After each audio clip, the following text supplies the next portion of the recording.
Osibire kurungi nakwakira omugenshonga omwabazi yogu Eliza banebirabiri na mushanju hebye kwezi okwa kashatu okwisi aho agenshonga omwabazi yogu ndi Adellah Orishaba tuja kugambira amakuru agaba omyanya iwe eyotahikamu twine namakuru kurugo mu ihangeri ya Kenya okwabesharinje bayongera kwesharinga otirona no mu ihanga area Israel oku abantu bari kwenda kweyongera kwesharinga bakwenda ku president abase kuruga ahabwebembezi agona minji otireho nagaba omwihangeri ya Uganda nigo nambe ninkwisiho reka twate mukace ngarukinga kwisiho ombwijiri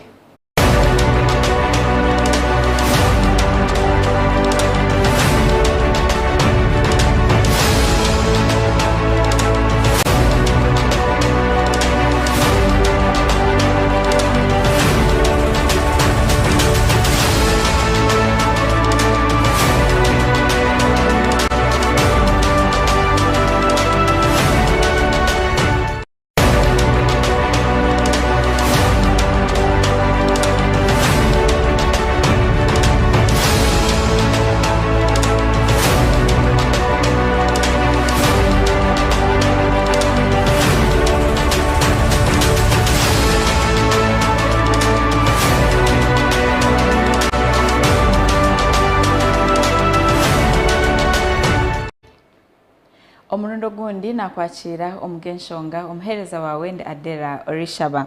Polisi district ya Hoima yakwata abashija mukaga abinaka kwate na no kwiha abantu omwitaka omuringo gutahikire omwitaka lya Rwobunyonyi eritwireho obutikirizingana eri kushangwa omuri buraru omugomborora eya buraru district ya Hoima. Abandi bajinanwa abo kugira ngo basisire emisiri y'abataka bashenya amaju otireho na no kwiba ebintu ebirimo amatungo nk'empunu enkoko embuzi ahamwe nebindi omunyamakuru witu ayine binji ebikuceraho Mukuru wa district ya Hoima Benson Chiche nagira ngo aterirwe sumu kurwo mu baturage barukumugira ngo haroho bw'imucero oburiyo n'ubugendo misho oburumu okwiha abantu mu mataka gabo okwita amatungo okushisha ibintu byabo otireho nango no kutema ibihingwa byabo. We are here at Runyankore village in Orishaba county, Hoima district, after an urgent call from one of the residents informing us about the illegal eviction that was taking place. Benson nagira ngo abantu bari kurengera kimwe rukumi bo basize kubana basisikarure ibintu byabo umuhondano yita keji eri hagati y'abaturage hamwe na Fred Katomugamba. This is one of the most populous villages we have in Orishaba county and over 1,000 people affected. Jackson Bogere orukoranka district police commander nagira ngo nuwe yabasize kubana ikikaniso bw'imucero ubu kandi bwanyuma y'ebyona akabasa kubana yiriciro wo muhwezo wa mukuru wa district abwa district age hamwe n'aba councillors batara bamwe na bamwe kandi bayongera bashaba abaturage okuguma n'ubucorera nuko batyo bari kureba ezo ndacumaze ezo rumono zikore bikorwa ebyo ensobe bite zikola kironje kitya botubanga tuli n'emisango emirage tunonyerezaako ate sinza kukkiriza ate emirala mipya kubaawo tengitunulira buki butunulizi tuli bumu kati eyalabye nenda nnyini byo byatubeera abantu babiri tukwatagane polisi yakumeka bwe bujulizi. Patrick Rusoke ori kansara habwe gomborre ya baruru kandi hamwe na Doreen Komucheya ori kansara habwe gomborre ya baruru hamwe na Cyabigambire babasize kubana bahika mwanya ubwo bikorwe bibire biruho kandi bajumirire bikorwe ebi. Imagine wakamara kukiweka only 2 days ukinzira bibire punu ukizikira mukina okwasira enkoko ubire kitabu ubire sura liyali mukuru so mutekano empunu ebuzire iyo mukayikuru kizibiti ikino katajja kusura DP cycle inatugamba obusinge tulindeki kirali wabandize kwijana DP so mukyala kabagambira wati tulindo obusinge otwabalizo obusinge abandi batulaganga missed call nyowe Doreen ndi mukulasi wakiyabigambira nabuhanika nyendagaru obunyonyi ko bwa hamwiko baitu mukamarama we Winfred Kahwa urukura bakozi ba mugamba nagira ngo abakozi aba bakabasa kubana baretwe kugira ngo babase kubana babyara ebihingwa bya mukama wabo ngo konga kandi nawe bambeherire ngo ibikorwe ebi tabyejumbiremo cyunka bakoze ibintu ebyo twiri tubona abandi babiri bunga pati okabayanga abo bakozi kizirafu Abel Iglat oryo mukozi wa Pyramid Group kandi kitongore eshuru kurinda businge kandi orukuma ebintu bya mugamba nagira ngu weta ine kintu cyone cyabire nabasa gukora ahabikorwa ebi ngo hakuba tubimukwiseho. I've come here to just to guard, and those people who did so, they were not a part of us. Those were the workers. Because of labor. Our work is just to guard, not to be with those people who were workers. What were you guarding? We were guarding just only the land. This land here, not this way. This land here. Litho nabo abaturage bagira ngu abebyo kwerinda babire bajwire uniform bakwatanise na nabandi bantu nibo bakozere bikorwa ebi ebyo kubasa kubana batabangura kandi bakabinga abantu mu mataka gabo. Ani bayizire bakusaya ebintu byona bakutematema bakutubinga tubayitulo munju batuheresa musanjuzo ngo bakutugamba tugende. Baine mundu baine ebiso bali basajja bayingi tuli bakazi tutukusobora. Abantu bari kurengera kimwe mu rukumi bino kutina kwa manu munonga ahabwo kubingo mu mataka gabo kandi agubari kugira ngo batwiremo kurenga emyaka 30. Amakuru aga gasha kwa God Asaba ahabwa Sky TV agenshonga. Webale God Asaba okutuyisyaho amakurago omugandi bwanyuma y'abanyishenjero okuheza kuhinguza iteka erikukwata abantu abinaka kwate na nebisiyaga na munonga omubwire obu nanokushanga ngu omuntu naza kuba nakoragana nabo hineteka erihinguzibwe bitubase kuganiraho na Minister Robert Mao kwasa kuyongera kushoborora aha itekeri na nekiri kumanyisa aha Munya-Uganda. Bwanyuma y'abanyeshengero kwinguza amateka agarikuza kukwata aharibu umuntu wena urashanga rwajumbiro muzegwe bitingwa naro rukoregana nawe kukomwa umunyamakuru witu yagambaho na Robert Mao or Minister wa Justice and Constitutional Affairs ahanshongeje. Thank you. We understand the Ugandan Parliament passed a bill about anti-homosexuality bill. How will that be effective? Ugandans have to understand that every country has the power to pass a law. And the law must reflect what the citizens of a particular country believe in. We believe in what we call a natural family between a man and a woman. This law is not about killing homosexuals. It has specific provisions. And anybody who is arrested under that law will be taken to court. Some people talk as if the moment you are arrested, you will be taken straight to prison. That's not possible. You must be taken to court and there must be evidence brought. Uganda is not a homophobic country. There's nowhere in Uganda where people are hunting homosexuals to kill them. We also need to protect our children because there are those who are acting as if homosexuality is a lifestyle. It is not a lifestyle. Also, the majority of Ugandans are believers, whether they be Christians or Muslims. We follow God's law apart from man's law. God created man and woman. So those who are attacking this bill, in short, are saying God is a fool. God is not stupid. I think it is our duty to explain to the world the intentions of this law. But we will also not accept to be misrepresented. Gay people, if they are citizens of Uganda, will have to be subjected to due process. In other words, whoever takes a suspect to court has to bring evidence to prove.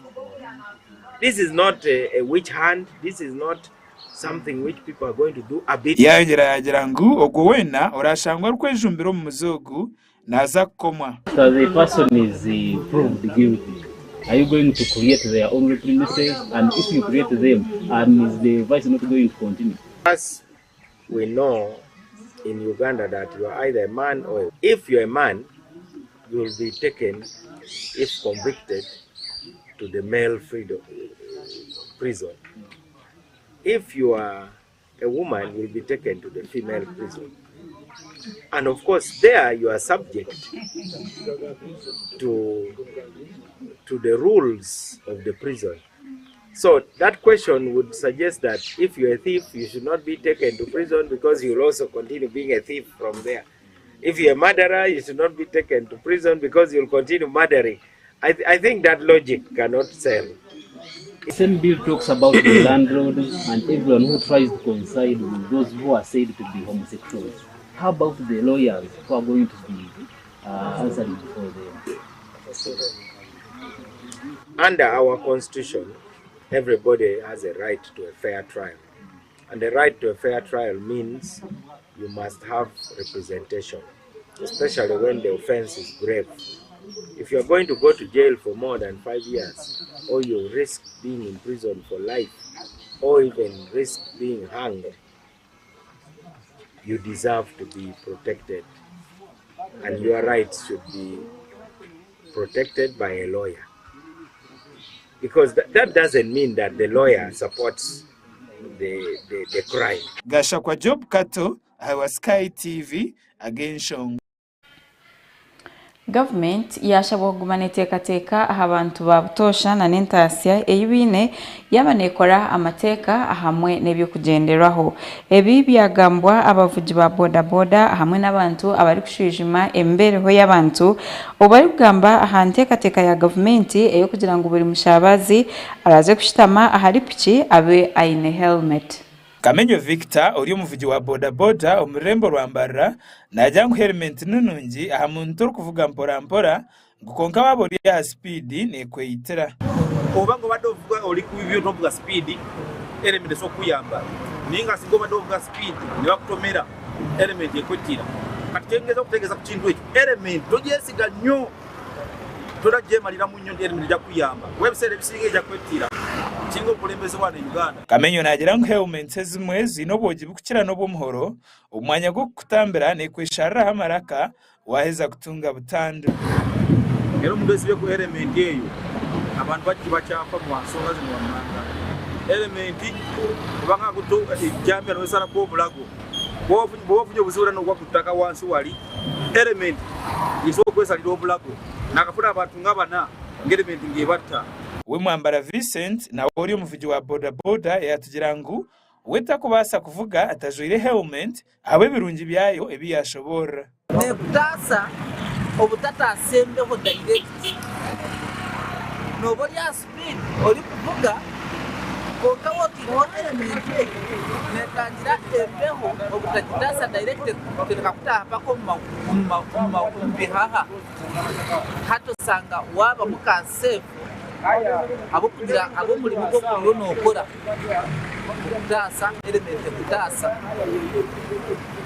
baza element ya kabiri eyo musabaze ambara nagira ngu konka helmet y'abashabaze ikabiri runungi nkonka ino buzubu bwingi abo kuba abashabaza bengi okukira munonga bakazi abakomirisho cye tubakubasa kugijwara ati yashaba government kwetegereza enshongeji itakagiteire mu nkora amazima element ya kabiri yo ino buzibu abwakoba ejo kubaza musabaze naiza kwiza mwe yete cyo kusitama piki ntwala ebyo kugira ngo wagira ngo wamwereza element tarabiseho noba wamuterereza ekindi element noiza kuhebwa musiza naza kugira abazarebe element yo no muhereza element ngubire nawe taragizwali naza kugira ngo nyo element nanye nentezo mutwe dikwiza kuhurira kugira ki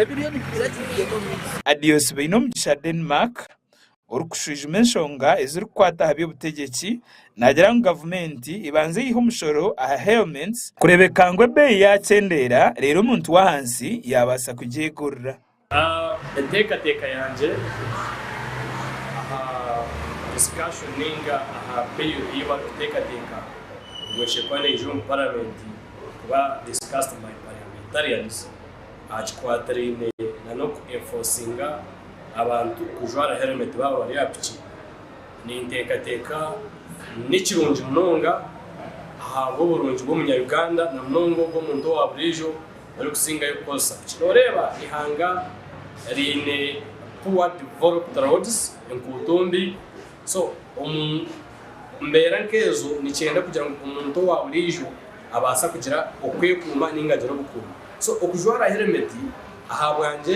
k'umunyaruganda kandi ufungo mu kategori y'abantu ba burijo nintekateka mukikire munonga. However helmet ebe yayo umutekateka yanje nabwo itari ku basaba buri muntu wena wa burijo kana no wa boda tarabase kugira ngo agire capacity yo gura helmets zo kweza buri client we no wara bena heka kiye kongo muri yecu umuringo ngo gumwe adiozi yagira okujwara na helmets kibasa kujanjaza ndwara icyari kugira ngo n'icyakabikamana munonga ntekateka kandi haba mico kose helmet yemwe kuza mu ubwire ubutari kwetegereza nango n'abantu bisha kucanga so nyo ntekateka ya nyanga Uganda government yitu ya Uganda yabemeze bitu teka hoyo kurenga bafuna helmets ziri ahabe yinje iringanire iri kubasa kuba affordable amuntu wena o abrijo ninga cyaba n'ikibasika abase supportinga abanyarwanda ukore ko bara accessing helmets kugira ngo buri muntu wena uri kumanga nakosa boda ninga nakira kutambura boda yagira his personal helmet okugezo kurinda indwara no kurinda kutabanguko ninga accidents zikira kubera ahantu rwabo. Izo neshonga ezaba kuvuga boda ahamwe na helmets. Omugandi abeji bitendekero area Metropolitan University kushanga mu district ya Kisoro bagizireho akaruru kandi abeji abasinjire baraganise ngo nibija kureba ngo barwanirira ebintu ebyabeji bari kwenda okugira ngo abase kutungura itendekero kandi nabeji babase kugira ekibariganyirwamo. The following candidates contested for the post of Guild President, and the square were as follows. Much of bravery scored 214 votes. Tusibe Samuel scored 231 votes. Invalid votes were 12 votes. Upon this, I declare Tusibe Samuel as the due elected Guild President.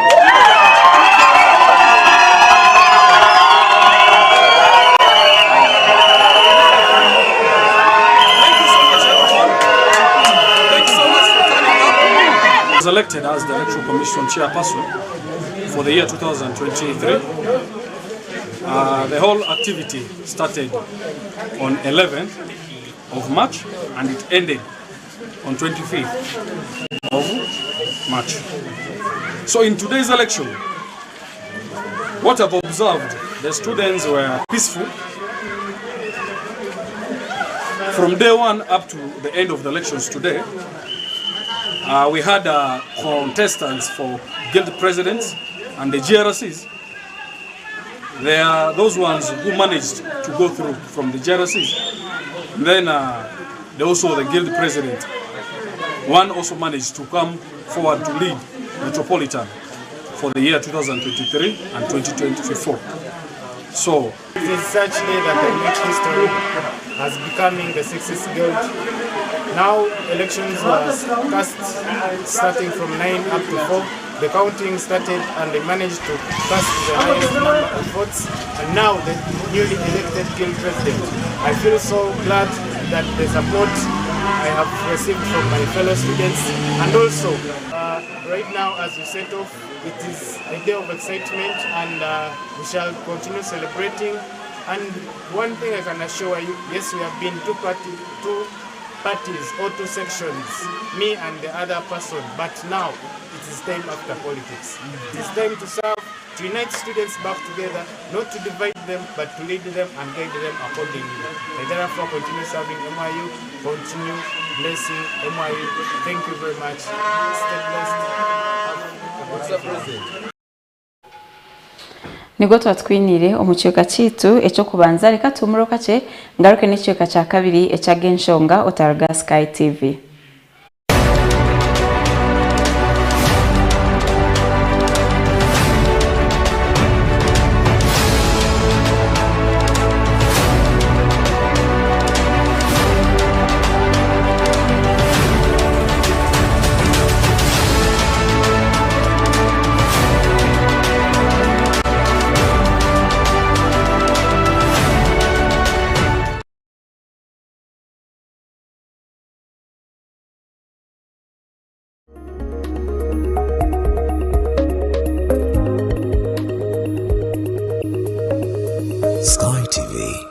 akali abantu.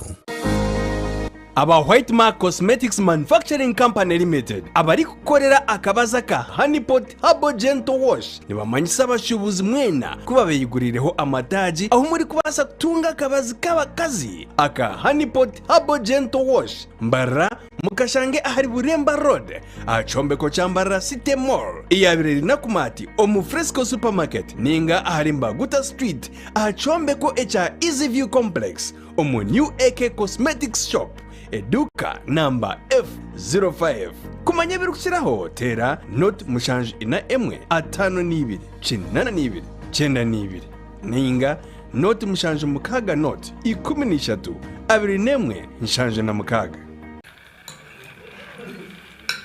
ukuriya kwenaki kunga shemere ndi kuryaha kandi yondi kuyo waje kunki mukamwazizo kunyirira kale cyamani Rosemary wakahuta kayiko mu magara munyoni wanje no shemererwa noza kugira nkamagara marungi bakureba hanyuma yesande ayibambe noza kuntebeza Rosemary ndi kubasa kubaho ntajinywire ikiriza nguyo Rosemary ecyama kiryo mu Rosemary ecyo kunywa cya Rosemary hamwe n'amajani ga Rosemary haboti nibikogo mu Rosemary enyabarashana omujanja omururuza esteem hamwe n'endimu beyamibwa ba UNPS teresime ya 05 cyenda na mwenda 03 abina mushana nange ya 05 mushanjibiri atano na mukaga 08 05 konga shunze kanibo kirakweshongora totera yo kamu icyenda ngo nywe kabiriti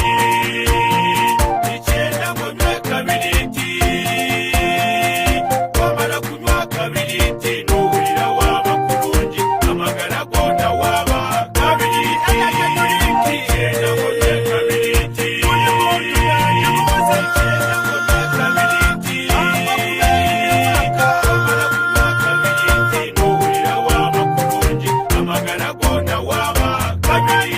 energy drink ora kacunchumuro kanywe karakumaririho kandi karanywebwa buri muntu wena abarenda gushobora karyo maduka no masupermarket kono mwihanga eresime yazuru mushanu mushanji 5 cyenda nibiri anani 5 Abanya-Uganda mwena namunonga barebi ba Sky TV lebe kigunda cha Sky TV cyaza mu mwonyo twashuba twarya mbwenu hati twareta makazano ko kwangura urenda kwangura enti pichi omusyaka TV decoders n'ebindi birabo by'amani ahizo barya kigunda leba ngo ine kupone yiwaguzire turyagira hakazano ka draw iwe waguzire kuponi oryo mukazano ko kwangura pichi omusyaka TV nanga decoders binagamba iwe kurija office ya Sky TV ogure kuponi ogirotike oyiruke ngo biro bya kigunda nebiro mushanu byo kwakana eryabe Good Friday a University in biko mutwaro gwawe lero VIP okutahamune mitwaro ebiri emeza yagura mitwaro 50 zonka omujyanyi mukuru ni Prime Minister wihanga rya Uganda Honorable Robin Nabanja ekigunda kiryatandiko mukasheshe mpako mu kiro busheshire ubwe turareba beshongozi bebembirwe Shiba Karungi Ray G Omega 256 na nabeshongoza bingi munonga kuruga burenge bwizoba Karasta Charles Shine Mukiga Jack Kazire Penny Patra na nabandi bindi munonga hari yabaho live band abatagurize baronje munonga munyoni wanje utaferwa izoberyo eri ryaberyo mutano mu magara gawe oyiruka ngo bikimwe cona kiryaba kiri live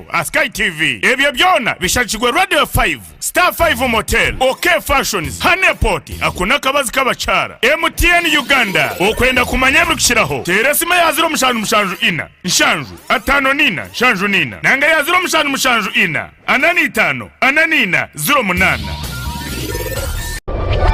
turebere nshonga za rukundo aharubajuro mwami no mcyara boyfriend na girlfriend narishi abantu binja bariyokwe habiremo btikirizana haba mno tabanko mumaka turebere ngwebi neberetwa mu obutesugana okushango tinde vunanizwa aha mukundwa wawe too much expectations kandi na lack of respect for your partner ebyo nabishanje aha Sky Television on program nyamurungi ya Love Drive eraberho buri rwakana na Sunday shayina necweka paka shayitano necweka ezo mchiro sakwantu kusiyaho amabaraka g'abantu harimo ishonga zitari zimwe na zimwe tukusiyaho no habuzi kurga abantu abariyokwe nanyo mhereza wa Olivia Kamsime tushanje aha Makarista Road hihi na Kabaterine Primary School narshi aha social media platform zona Sky TV UG official. Sky TV irakarya abantu.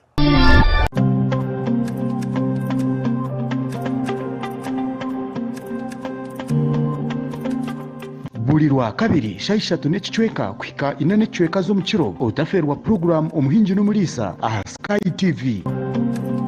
Kwega abahingi okega abakugu nangwa tukakopana byabo bantu ababasize kuraba omu business age bari kutwegesa 2023 okutwakubasa kutunga entasya omu byo buhingi no bulisa obwe turi kurabera omu mataka gitu make rero tyo tukabasa kutunga entasya nyamurungi obwe program age neza kubone kukibonyo wekanwa kagamba Edmond principal farmer omuhingi atarukwata mu itaka.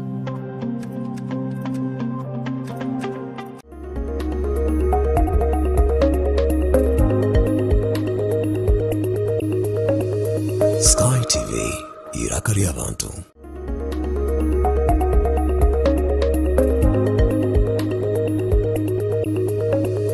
Sky TV irakarya abantu.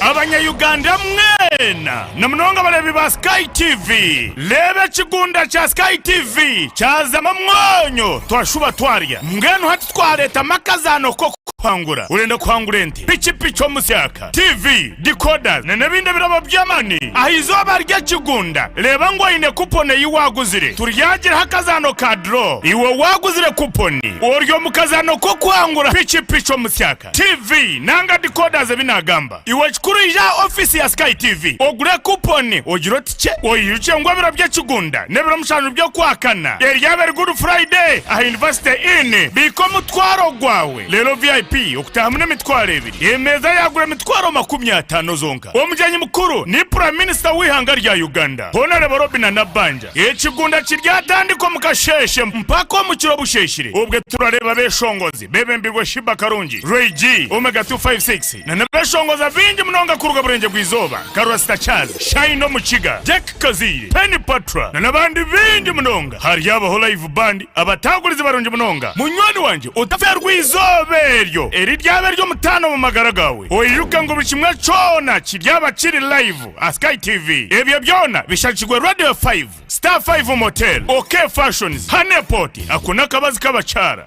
MTN Uganda okwenda kumanya bukishiraho teresima ya 0 ina nshanju atano nina nshanju nina nanga ya 0 mushanju ina ananitano ananina 08 turebere nshonga za rukundo aha rubajuro mwami no mcyara boyfriend na girlfriend narshi abantu binja bariyokwe habiremo buticurizana haba mno tabanko maka turebere ngwezi neveretwa mu obutesugana okushango tinde vunanizwa aha mukundwa wawe too much expectations kandi na lack of respect for your partner. Ebyo nabishanje aha Sky Television on program nyamurungi ya Love Drive eraberho buri rwakana na Sunday shayina necweka paka shayitana necweka ezo mchiro sakwantu kusiyaho amabaraka g'abantu harimo inshonga zitari zimwe na zimwe tukusiyaho no habuzi kurga abantu abariyokwe nanyo mhereza wa Olivia Kamsime tushanje aha Makarista Road hihi na Kabaterine Primary School narshi aha social media platform zona Sky TV UG official. Sky TV irakarya abantu.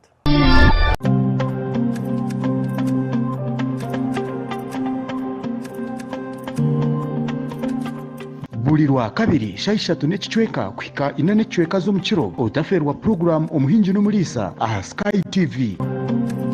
Kwega abahingi okega abakugu nangwa tukakopana ryabo bantu ababasize kuraba omu business age bari kutwegesa 2023 okutwakubasa kutunga entasya omu byo buhingi no bulisa obwe turi kurabera omu mataka gitu make rero tyo tukabasa kutunga entasya nyamurungi obwe program age neza kubone kukibonyo wekanwa kagamba Edmond principal farmer omuhingi atarukwata mu itaka.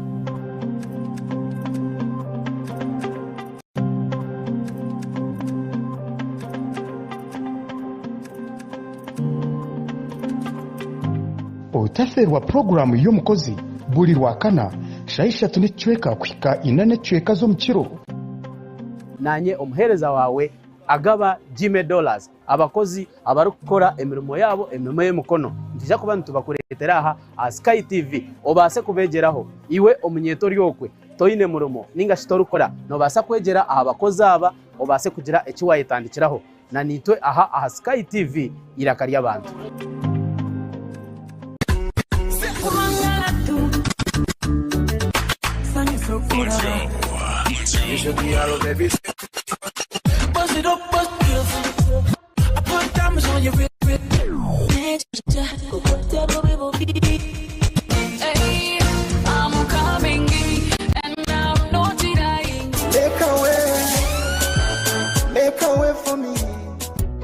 Lunchtime request show aha Sky TV okurugoro kubanza Shara gatano shaha munana shayi kumizo mwawa no twanta omudi ya tamushana okushaba keshongoro shaho birthdays no manya oryoko to kumanya muntu wamana ok celebrating na birthday twinemu obutumwa bwingi aho surprise calls ziri no basa kohereza obutumwa mama wawe tata wawe omwana wawe nenga shi boyfriend wawe nenga shi ex wawe nakuruga shaha munana shayi kumizo mwabaziyo hanuya aha Sky TV iraka ry'abantu is the boy king Nadena Cavs baby bam bam bam bam bam bam bam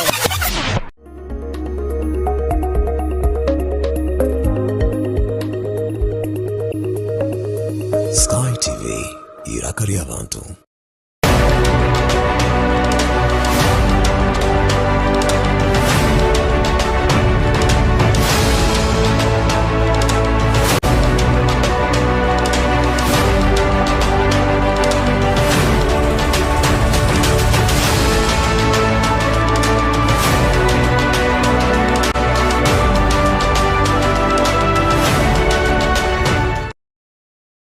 Webale mnonga okuba okirinitwe aha Sky TV ori kureba agenshonga ministry eri kujunanizibwa enshonga zo munda yihanga yachamya ko neza kwiguraho omwanya ogora bineherezaho passports omuri China omuri Beijing omukwezi kwa katano omwaka ogu nko muringo gumwe ogwo kubasa kweraho abantu abari kutura hamwe na no gukorera omuri China otireho n'amahanga agaherire China okugira ngo kibanguhire okubasa kuriniwe passports zabo zabazihuireho. Adellah government ya Uganda nga 2 May tujja kuba olunaku lwa 2 tujja kubanga tugula office endala ya passport mu China Beijing ate offices zijja kubaawo ku embassy yaffe Beijing China.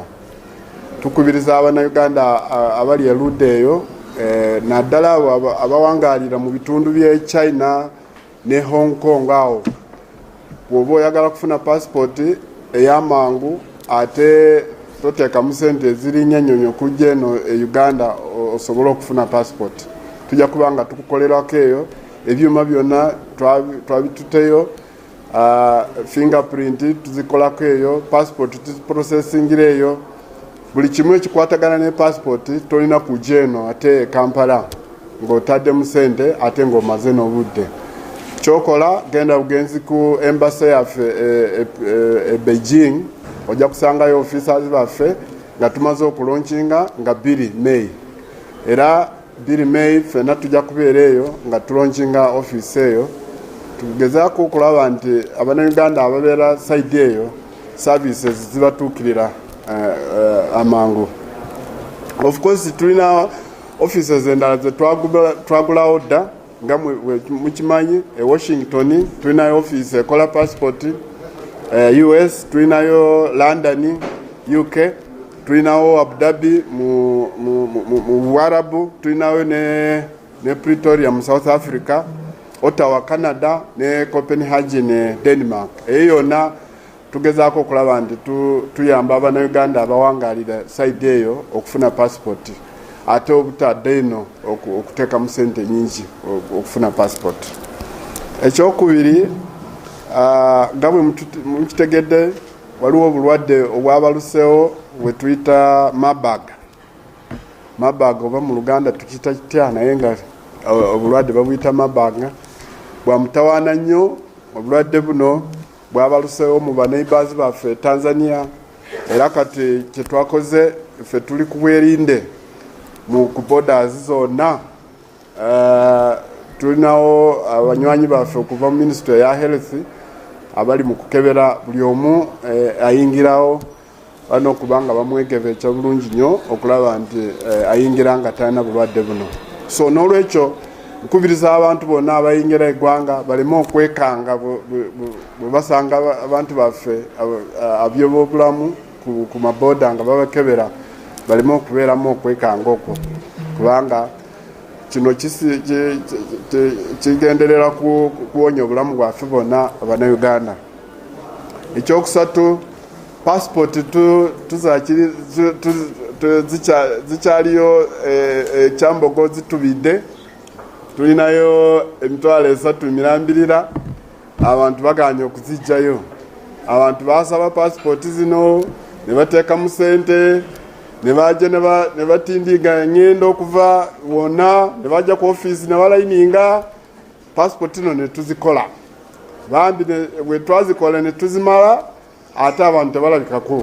Tugezaako okusindika message ate abantu tebalabika okunona passport zino. Naye kyetuzudde nti waliwo abantu abamu bateekamu information enkyamu mu system. Akati ne bateekamu telephone numbers nga si ntuufu. Kati system bwe besindika message eba ekomawo mu bbanga, abantu ne batafuna messages zino. Ekyo si kirungi. So n'olwekyo kasita obanga oteekayo okusaba kwa passport naye n'ojja ne bakuggyako ebigalo, jangu ekyambogo olabe nti okeberayo olabe. Waliwo abantu bw'amala okugenda ku system okusaba passport, olumala okusaba passport n'addayo ewaka n'asirika n'alowooza nti passport ejja kufuluma bufulumyi. Abantu n'ajja ku system n'asaba passport, olumala okusaba n'asasula n'addayo ewiwe mu ddiiro n'atuula. Kwegamba ekintu bwekito passport tetukikola bwe tutyo. Olina okusaba passport, osabe appointment, omala okusaba appointment bakuwa olunaku ojje ku office bakuggyako ebigalo n'ebifaananyi bakukoleko ne interview. Tekiba automatic ndi womala okusaba ate otula butuuzi passport nekusanga woli. Ekyo Abannayuganda abamu bakubira esimu nti nateekayo okusaba kwange naye sifuna message temala kagisindika bwe tutyo. Abo n'aba ministry eshonga z'omunda bakushoborera aho ku abantu baragume ne batungira passports omwihanga erya China otiribona n'oburwire obwa Marburg obarukireho uko Abanyayuganda bine kuza ahabuzora misho. Twazaho omwihanga erya Kenya polisi erizoba yatera omwika ogukuriza amisho omu bantu abakuhakanisa government ababari omukwesharinga okwarangirirwe Raila Odinga ari kuhakanisa ejo kugira government tefireyo aha mihendo y'ebintu kweyongera no kushanga ngo abantu omwihanga erya Kenya bariyo nibabonabona. Ohire cyo kugira ngo polisi yayemereza okwesharinga abantu abari omukwesharinga bo bagumizamo. Abe byo kwerinda muri Kenya basiba bajwire risho ombyange bitari bumwe na bumwe aha street so muri Nairobi. Amaduka gakingwa n'entambara y'egari yo mwiko mutawuna hagati yayemerezwa. Urukwebembero mubakwakanisa government Raila Odinga yashaba na Kenya okuza street buro kubanza no rakana n'obukwekara kwasa kwabe kwashanyarire wike hwire ombishika bya Nairobi. Polisi yasibanirwana n'abesharinje muri Nairobi omukanya karukumanyonka kibera ahibayo sepira bakaraba urukuro kuchondozo polisi Jafet Kome ari kujangura zikaba zitashemerire kandi za kwemerezwa. Imbero mbyange binde bya Kenya terire ahabwa amahe kubetorora kurujiro kwesharinga okwabireho wike itutira mabega.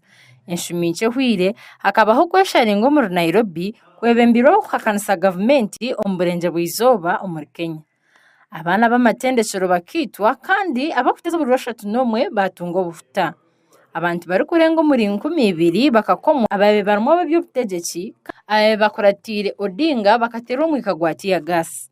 Ogubiro murundo gwo kubanza polisi koma abantu nyamwinji kurwo bomwebembeza William Ruto yasinga karuru emyezi mukage nyuma ogwasinjire Odinga ari kutekateka ngo bakamwiba karuru. Umugandi omwihanga eria Kenya enkumi z'abantu bagamba kwa batahirira farm yo wabirari president w'ihanga eria Kenya Uhuru Kenyatta kandi iki cyabaho obwe aborubaju orukwakanisa government bakoyongera okwesharinga amakuru aganda gatungwa nigoreka ngu na factory ya gas eri kugamba kweri ya Raila Odinga nayo bajishisha. Enkumi z'abantu omwihanga eria Kenya erizoba batahirira farm wabire president w'ihanga eria Kenya Uhuru Kenyatta obwe no kwesharinga kuri kweyongerayo okwarangirirwe aborubaje ruhakanisa government. Abanyamakuru nibagira ngo bareba abantu ababanibiba amatungo agarime embuzi ahamwe na n'entama kandi omwe ahawikiriza gampo n'abanyamakuru we yagira ngo entama eyiba naje kujiguza sente esikwingana $203 habatariho polisi yona ahamwanya aho ebintu byabanibibwa kandi abantu biba barebwa bine emihoro abamwe batema emiti ahandi bayosya kandi eki cyaba hihina ne town enkuru omuri Nairobi. Businesses nyingi zaguma zikinjire hina no mwanyogu kandi kigamba ngo na factory ya gasi eri kugamba kweriyo ya Raila Odinga nayo yashishwa. Nikigamba ngo omuntu omwe niwe yitwa Elizoba ubwo aborwaje ruhakanisa government bagumiza mu kwesharinga kandi kuyobwe sharingo bwabarukaho kurgesande huire abantu bashatu nibagamba kuba nibo bafire.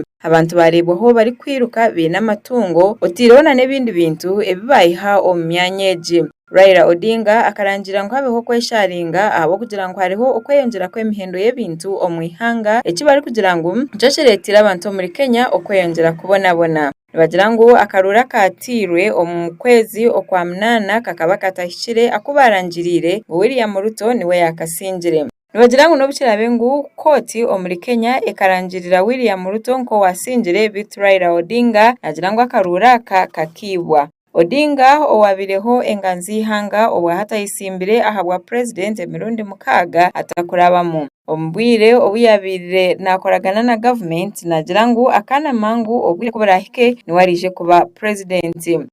Jigamba ngo obwahati hariho amakuru agakoreka ngo ebintu bingi okuruga omfarm yo wabireho president byashishwa bit police tekarugire kugira ekiyagamba. Ebyo nebyo mwihanga eria Kenya. Nabwo tiyo makuru okuruga hirihanga obwesharingo bwayongera omuri Israel obwo abantu bakwenda ngo Netanyahu abase kuruga ahabwebembezi abo kugira ngo aine ebiragiro byahinduire otirona no kugira ngo aine ba minister abagire ngo baruge office. Abantu nyamwingi bayerundanira aheru ya Neset heriyete ishengero ahabwihanga ya Israel ubu barukuhaganisa ebyenganzi yihanga Benjamin Netanyahu ebyabasize kuba naija kandi akahinguza. Abantu nyamwingi bareta hakesharingo omwihanga rya Israel ubwo barukuhaganisa ebyo ebyenganzi yihanga ebasize kuba nehinguza. Obwahati enyonyo mwihanga rya Israel tuzakikirizwa kugenda nuko abantu kubasa kubana bargayo bakatanduko kutambura no kwesharinga hamwe no kuryana nkenjo kizo muncheka. Ebi nibyije aho bwa nyuma y'enganzi yihanga rya Israel Benjamin Netanyahu okurgayo akabasa kuba nagambira ihanga aha TV yihanga omurubazo rweye orubirana rutekatekwaho ahizo ryo rwo kubanza omukasheshe. Empinda hinduka omumbuga z'amateka omwihanga rya Israel ruzumunzi zigendo misho ogisiraho nangu no mu mahagi hangeri. Netanyahu nagira ngo empinda hinduke ziroho bwahati nisija kuretera imbuga z'amateka zitakora nko kuzitwirene zikora konka kandi okushondoza kwenda kugira ngo ekintu kija kumuyamba yaba narebeka ho mu mbuga z'amateka ahanshonga zitari zimwe na zimwe ezamutirweho ahabwo burubwenguzi okurjira cyandiko ekiyahandikire ahamutimbagano gweye ogwa Twitter akaba nayita borubajoro hakani okugira emicwe kandi hamwe no kwerinda ubwesharingo. Nibwo twatwinire muchekeki echagenshonga reka tumuroka che ngaruke n'amakuru agebye mizano otaruga Sky TV.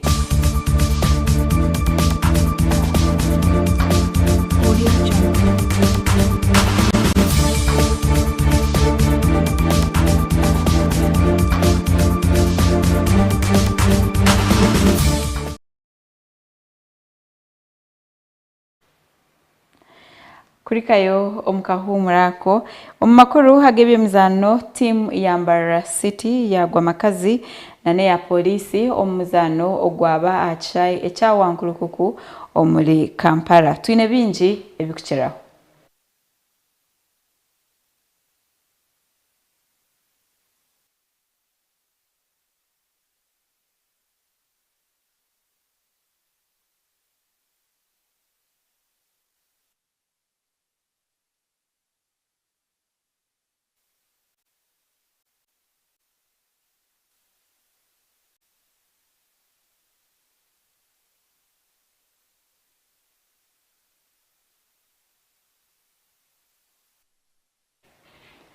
Omakuru agandi agebyemizano oli coach wa timu y'ihanga ya Tanzania erizoba yahaya ngunazagaruka tere Uganda Cranes omuzano ogore nibaza kuzana izoba ya Nyenkyakare.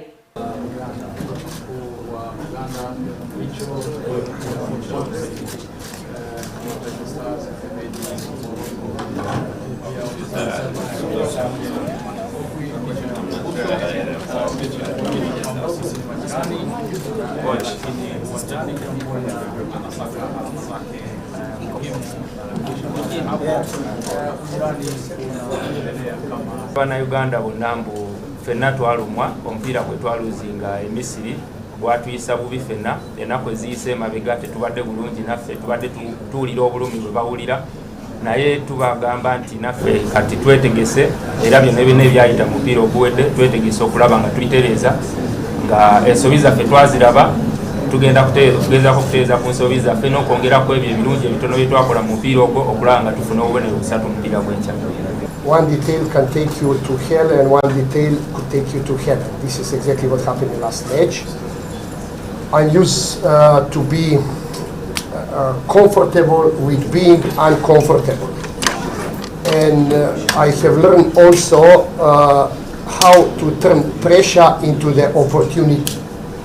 How successful it will be tomorrow match will show. However, in past times, we had a situation where after one match for national team, you wait 3 months to either be happy that you have won or be analyze why you have lost. Now, this is blessing in disguise for us. 96 hours after, we have chance for redemption. We have chance all the pain we have felt after losing on Friday to throw on the Benjamin Kappa and see what football will give us. Baada ya mechi ya Egypt tumeweza kurudi salama, wachezaji wote katika kiwango kizuri, hakuna injury sasa hivi. Nafikiri jambo jema kwa wachezaji wote, group ambayo tumeondoka nayo iko katika afya njema. Tunajua mechi ya kesho ni muhimu sana kwetu, sio? Tunacheza na Uganda, tunafahamu nini wanatafuta kufanya sasa hivi. Of course wanataka kupindua matokeo, lakini dada wewe tumejitayarisha, tumejaribu kuingia katika pitch, tumejaribu kurecover, tumejaribu kurekebisha yale makosa ambayo yameonekana, tumejaribu kufanya kazi na tuendelea kufanya kazi mpaka leo jioni.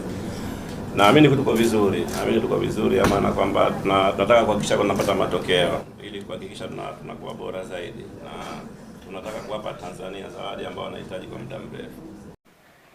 Abona ba Uganda Cranes hamwe na timu ya Tanzania abakuza kukwatana izoba ya Nyenkyakare.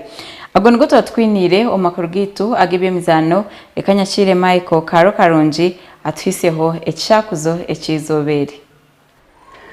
Yebare mnyanyazi wanje Adellah ebirebe njere yo kunyeramu nushoti oriyo mu majita konkane tushabara hanga akurindo butosha ahabo kubanotereza kurungi nabakira om program ekishakuzo nekito cyacho kandi omuhereza ni Michael Karonji nkabutosha mwebare okwerindira aha Sky TV kandi imbasima ahabwebe byone bimukusibana muteka he mikono yanyu na munonga nkizobere yo rwo kubanza muntu nahaba harumo kugumirwa kwinji nizobere kucira yo kugumira abakozi konka ruhanga barinde kandi agume nababasa ekishakuzo kiti kizoberi nikigira ngo shaku amarwa gahire owarwata mumpenyena yanje mbitire kishakuzo eki kandi mbatware omu butumwa obutwakubasa kwego mu kishakuzo eki ekito kyacho nikigira ngo noruku omahwa amarwa gaba gahiro warwata noruku omahwa oruku nekinte kiri kwetengwa buri yomwe wena na munonga nkitwa abantu abakurira mu byaro numanya enkwe kiri kumanyisa kandi ora kubasa kuba yabire aroho nko myanye rumu enkuzina mahwa waba no manyo rukurwo mutyaza no rukoro tangwi konka no ruku orukubasa kori kararungi ningo murumu njo kwasa kutekera byo kuriya birungi eco ni cyoreka ngu oyino kuguma okakoze samani mingi okuhangura ningashe kibara kweta success tikintu cyorobi kugira ngo kano ba successful no tekwa kukora namani mingi okagwa okimuka okabasa kuhika ahacoro kwetenga mbwenu waza kubona urwo ruku nicyoreka ngu noza kurabo mu mahwago orebuke ngu wahika harukoro warushenya warutwaromuka wateke byo kurya ebirungi munonga omutumo obu teka mekigambo ekyo rujungu ekikugira ngu never give up. Yes, zo mu nkwezo zo mu mahwago oshenye nku ohike ahabuhanguzi bo kuteka byo kurya bikasya kandi okabiri yoshemeriro mbwenu kora abotine cyo wayegamu niwe necoro nibagira ngo yagende tine mukuru egenda bwira asigara ni Michael Karo Karungi kandi tubugane nyencha kare program ni yemwe station ni yemwe ruhanga abandindire murare kurungi Ogwen Michael Karo Karungi na nekishakuzo ekizoberi nimpamya oyine ekiwabasa okucegamo nyewe na timu eyina nkora nayo ntwenda ngo twendeze kurara kurungi tukusime munonga abo kugira ngo noye hayo orebe Sky TV agenshonga ugumeho kandi ore programs izindi zona okusizoberi yanyencha kare da Adellah Orishaba mukamakurinde orare kurungi.